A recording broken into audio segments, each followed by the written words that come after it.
Science classes by Ranjit Kumar में आप सभी का स्वागत है। आप सभी पढ़ रहे हैं क्लास 4 साइंस क्लास 5 साइंस। ये आपका रिवीजन का चैप्टर चल रहा है। हम लोगों ने अक्टूबर तक का सिलेबस ख़त्म कर लिया है ना। अब आप लोगों का एग्ज़ाम जब होगा, माने आप लोगों को मालूम ही होगा कि अब 12 तारीख को आपका एग्ज़ाम होने वाला है। उस एग्ज़ाम के बाद से आपका फिर मैं नवंबर का सिलेबस शुरू कर दूँगा, है ना। चलिए तो हम लोग आज से शुरू करते हैं अपना रिवीजन एग्ज़ाम के पॉइंट ऑफ व्यू से। ये आपका ओपन बुक सिस्टम होगा, है ना। बाकी आपको सही सूचना जो है अपने मोबाइल द्वारा या व्हाट्सएप ग्रुप से आपको मिल जाएगी। तो हम लोग रिवीजन शुरू करते हैं। Unit 1 family and friends, chapter 1.1 relationship. तो आपको मालूम होना चाहिए कि हम लोग का पहला यूनिट का नाम जो है फैमिली एंड फ्रेंड्स है, और चैप्टर 1.1 में हम लोग को रिलेशनशिप के बारे में पढ़े थे। यहाँ एक छोटी सी कहानी है। One day Suraj was sitting in his kitchen garden with his family.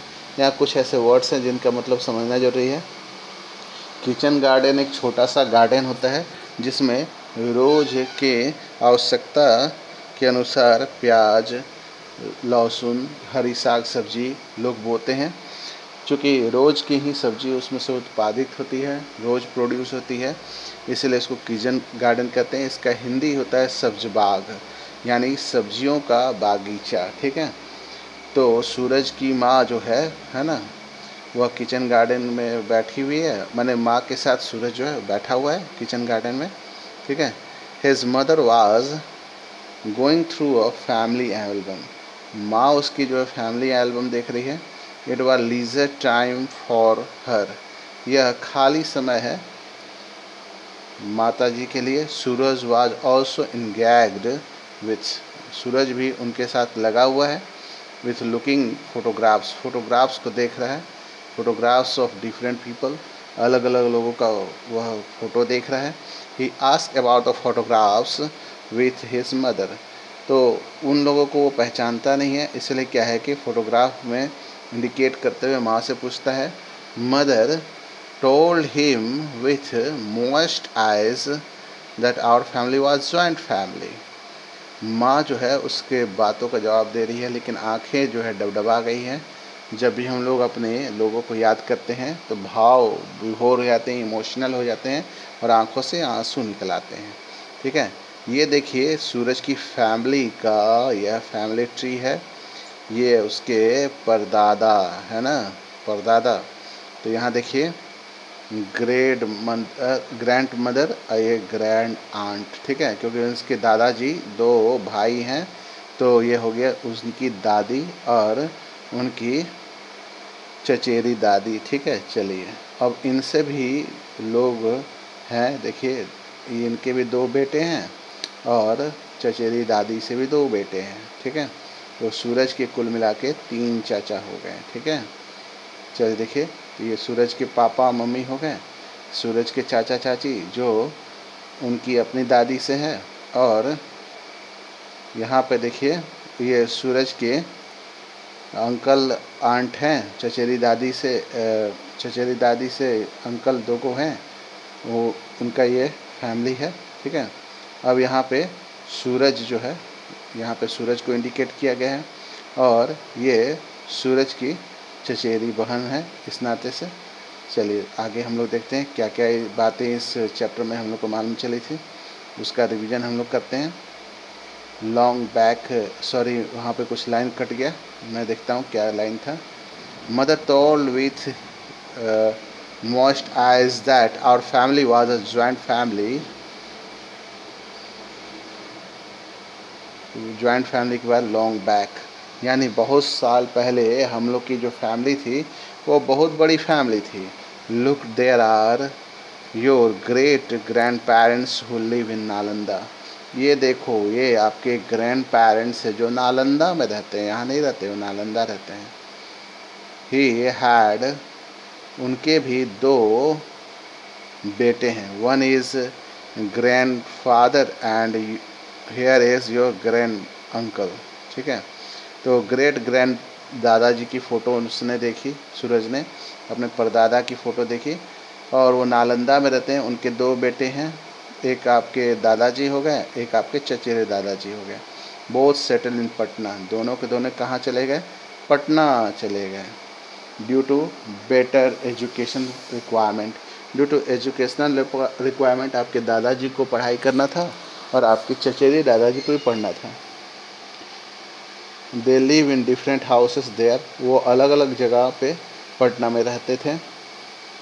These photograph are of your 3 uncles and aunts, ये जो आप फोटो देख रहे हो ये आपके 3 अंकल्स हैं और 3 आंट्स हैं, उनकी पत्नियां हैं। ये दिल्ली, कलकत्ता एंड चेन्नई में रहते हैं। अब आंट के बारे में जानिए, उनकी आंट क्या करती है? One of your aunt is a doctor in AIIMS, एक जो आंटी है तुम्हारे वो दिल्ली के एम्स में, जो आपका बड़ा हॉस्पिटल है ना, इस देश का सबसे बड़ा आपका हॉस्पिटल है, जहाँ पे बहुत अच्छी तरह से मेडिकल की पढ़ाई होती है और लोग यहाँ पे मेडिकल का प्रैक्टिस करते हैं और अच्छी खासी सैलरी भी मिलती है। ठीक है, ये दिल्ली में है। और next one is professor in the state university Chennai, और दूसरी जो आपकी चाची है वो चेन्नई में यूनिवर्सिटी में प्रोफेसर है। We will meet again in coming summer at Nalanda, हम लोग सभी आने वाली गर्मी में नालंदा में फिर मिलने वाले हैं। Where your great parents has arrange puja for all of us wellbeing, सभी के सलामती के लिए इन्होंने पूजा का आयोजन किया हुआ है। आपके दादा दादी और आपके दादाजी, दोनों दादाजी ने मिल करके। You will find here that our family has a good status in the society, आप पाओगे कि आपकी हम लोग की जो फैमिली है वह समाज में अच्छा खासा स्थान रखती है। Earlier people used to live at one places for many generation, पहले के लोग क्या है कि एक जनरेशन के बहुत दिन तक एक ही जगह रहते थे। Nowadays people shift to new place due to, अब लोग नए नए जगह चले जाते हैं। क्यों?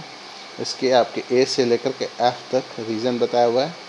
पहला नंबर है no adjustment within a joint family, joint family में एडजस्टमेंट नहीं हो रहा है। ठीक है, झगड़े कलह है ना, ये सब बातें हो रही है, तो उसके लिए क्या है कि लोग छोटी फैमिली में रहने लगते हैं, बंटवारा हो जाता है, चाचा चाची अलग हो जाते हैं, है ना। चलिए, बी नंबर है natural climatic like flood, earthquake and tsunami etc। अगर मान ली कि वैसा जगह है जहाँ पे बाढ़ रहता हो, भूकंप आता हो या सुनामी आता हो, तो लोग उस जगह को छोड़ करके किसी सुरक्षित स्थान पे चले जाते हैं।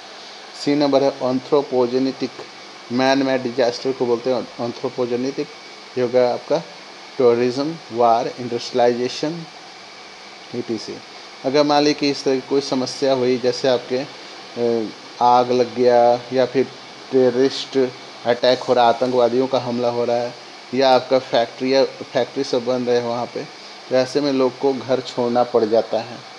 डी नंबर है बेटर जॉब एजुकेशनल अपॉर्चुनिटीज़, हमारे देश में हर जगह बेटर जॉब नहीं मिलता है। ठीक है, इसीलिए क्या है कि अच्छे जॉब के लिए और बच्चों की अच्छी पढ़ाई के लिए हमें अपने घर को छोड़ना पड़ जाता है और छोटे फैमिली में रहना पड़ता है। ये नंबर है आपका फैमिली डिस्प्यूट, पारिवारिक विवाद हो। ठीक है, और ट्रांसफरेबल जॉब, आजकल जॉब भी मिलता है तो वो ऐसा जॉब होता है जहाँ 3-3 महीना या 3 साल पे बदली होते रहता है, इसलिए क्या है कि लोग छोटे फैमिली में रहते हैं। अब यहाँ पे हम लोग कुछ कीज जानेंगे।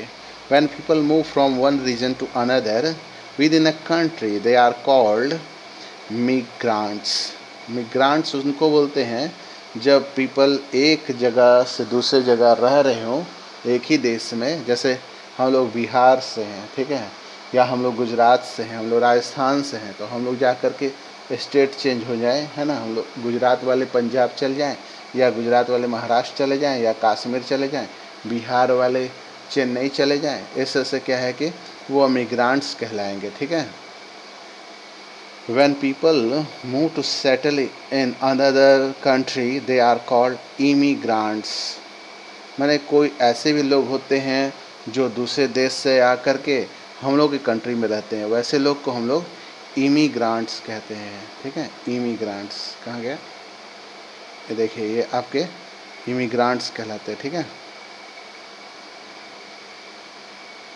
इमिग्रांट्स कहते हैं, ठीक है। इमिग्रांट्स हो गया, आपका समझ में आ गया होगा। अब आता है इमिग्रांट्स, ठीक है। दोनों में अंतर है, इमिग्रांट और इमिग्रांट में। When people move to settle in our country from other are called immigrants। माने हो गया कि हम वो लोग के ही देश के लोग हैं और धमाने के लिए, या कहता है बाहर नौकरी लगी, बाहर देश में नौकरी लग गई है ना, पढ़ाई करने के लिए या किसी अन्य कारणों से दूसरे देश चले गए हैं, उनको कहेंगे इमिग्रांट्स, ठीक है। तो यही अंतर है इमिग्रांट और इमिग्रांट्स में। अब आता है आपका refugee. When people are forced to leave their country and take shelter in another country for survival they are called refugee. कुछ ऐसे लोग होते हैं जिनको उनके देश से निकाल बाहर किया गया है। ऐसे लोग जो हैं आपके जीने खाने के लिए, रहने के लिए किसी और देश में जा कर के अपना जीवन बसर करते हैं, उनको रिफ्यूजी कहते हैं। अब I immigration has certain effect on the lives of people. लोगों के जीवन को बहुत प्रभावित करता है इमिग्रेशन, है ना। इट में पॉजिटिव और नेगेटिव इम्पैक्ट, ठीक है। मैंने ये पॉजिटिव और नेगेटिव दोनों तरह के प्रभाव जो है वह हमारे जीवन में डालता है। चलिए तो हम लोग कुछ जाने कि क्या पॉजिटिव क्या नेगेटिव है। When migration take place due to better job and educational opportunity. अगर मिग्रेंट हुआ है आपका जॉब, अच्छे जॉब के लिए और अच्छी पढ़ाई लिखाई के लिए, इट रिजल्ट्स, इससे फ़ायदा ये होता है, it improve in life style improve होता है, कल्चर इम्प्रूव होता है, कोऑपरेशन भी आपके इम्प्रूव होते हैं। But all the same time, इसी समय, but at the same time children, जो बच्चे होते हैं, छोटे छोटे बच्चे, face adjustment problem in their changing school. उनको अपने एडजस्टमेंट प्रॉब्लम होता है, मैंने एडजस्टमेंट में प्रॉब्लम होता है, स्कूल में एडजस्ट नहीं कर पाते जल्दी से, और they lose the love and care of their Elder and feel lonely. वो अकेला महसूस करते हैं, उनको अपने बड़े का प्यार दुलार नहीं मिल पाता है। दो all generation also feel the same. और हमारे जो बूढ़े जनरेशन वाले लोग हैं, बड़े लोग हैं, हमारे आदरणीय लोग हैं, उन सब को भी यही चीज़ें परेशान करती हैं, उनको भी लव एंड केयर नहीं मिल पाता है, ठीक है। वो भी अकेला महसूस करने लगते हैं। Socio economical impact is also force to change the family structure. आजकल क्या है कि महंगाई है, खर्चा है, घर चलाना है ना, पढ़ाई लिखाई है, सब बहुत महंगे हो गए, खर्चीले हो गए। तो जो हम लोग का सोशो इकोनॉमिक जो इम्पैक्ट है, वह सबसे बड़ा कारण है फैमिली के स्ट्रक्चर का चेंज होने का। लुक अराउंड, यहाँ आपने देखा द सूरज फैमिली, सूरज की फैमिली को देखा, जो बहुत बड़ी फैमिली है। His great grand parent father is living in Nalanda. उसके दादाजी जो हैं, है ना, उसके परदादाजी वो नालंदा चले गए। हिज यंगर जनरेशन, उनसे छोटा वाला generation, settle in Patna, Patna में सेटल हो गया, अर्न मनी, पैसा कमा रहे हैं, and have better education for their children, अपने बच्चे को अच्छी पढ़ाई लिखाई कराने के लिए। Now for better opportunity there younger generation has shift in metropolitan cities. और उससे बढ़िया फैसिलिटी, माने पढ़ाई लिखाई और अच्छा जीवन यापन के लिए उनसे छोटे वाले माने चाचा ओचा जो हैं, वो सारे मेट्रोपॉलिटन महानगरों में चले गए हैं लोग। इन metro cities life style is better than other cities and town. Metropolitan cities होते हैं या मेट्रो सिटीज़ होते हैं, वहाँ पे लाइफ स्टाइल बहुत ही कंफर्टेबल होता है। The progress of any place, हर जगह का जो प्रोग्रेस जो होता है वह निर्भर किन बातों पे करता है, तो हम लोग जानेंगे, है ना। तो depend on their young and talented people. वो वहाँ के जो यंग होते हैं, जवान लोग होते हैं, और टैलेंटेड मेधावी लोग होते हैं, उन्हीं के पर डिपेंड करता है। If these young and talented people immigrate, then migration is called brain drain। अगर यही लोग दूसरे देशों में जा कर के वहाँ के प्रवासी बन जाते हैं तो इसी को ब्रेन ड्रेन कहते हैं। ये हमारे देश में बहुत बड़ी समस्या है। हमारे देश में जॉब की समस्या है, इसलिए क्या है कि लोग विदेशों में जा रहे हैं, वहाँ पे नौकरी मिल रही है नहीं मिल रही है, लेकिन वहीं सेटल हो जा रहे हैं, है ना। इस तरह से क्या है कि हमारे देश में अच्छे ब्रेन की कमी हो जाती है। A metropolitan city is a large urban settlement which is often capital city of a state or a country. Metropolitan cities उसको कहते हैं जो बहुत बड़ा शहरी इलाका होता है, जिसमें आपके वो यहाँ तक होता है कि कैपिटल सिटी भी हो सकता है किसी देश का, ठीक है। और सारी की सारी जो इम्पोर्टेंट जो आपके फैसिलिटी है वहाँ पे वो सारी मौजूद होती हैं। अगले दिन के वीडियो में हम लोग इसके जो क्वेश्चंस आंसर हैं उनको हम लोग डिस्कस करेंगे, है ना। हम लोग रिवीजन के तौर पे हम लोगों ने क्या क्या इसका क्वेश्चन आंसर लिखा था। आज की वीडियो में इतना ही। इस वीडियो को लाइक करें, शेयर करें, सब्सक्राइब करें। Thank you. Have a nice day.